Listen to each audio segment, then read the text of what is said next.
చెన్నై టెస్టులో ఇంగ్లాండ్కు ధీటుగా భారత ఆటగాళ్లు సమాధానమిస్తున్నారు. 60 పరుగుల ఓవర్నైట్ స్కోరుతో మూడో రోజు ఆట ప్రారంభించిన టీమిండియాకు ఓపెనర్లు కేఎల్ రాహుల్, పార్థివ్ పటేల్ 150 పరుగుల భారీ భాగస్వామ్యంతో శుభారంభాన్నిచ్చారు.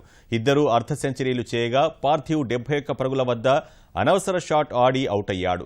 అనంతరం వచ్చిన చేతేశ్వర్ పుజారా ఎక్కువసేపు నిలదొక్కుకోలేకపోయాడు. జట్టు స్కోర్ 181 పరుగుల వద్ద పెవిలియన్ దారిపట్టాడు.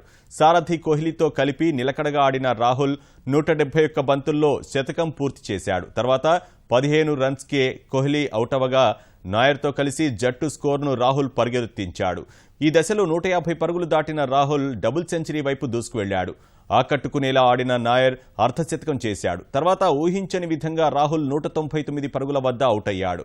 ఒక్క పరుగుతో త్రుటిలో ద్విశతకాన్ని చేజార్చుకున్నాడు. తొలి ఇన్నింగ్స్కు ఇంకా 86 పరుగుల వెనుకంజలో ఉండగా 71 పరుగులతో నాయర్ 17 రన్స్తో విజయ్ క్రీజ్లో ఉన్నారు.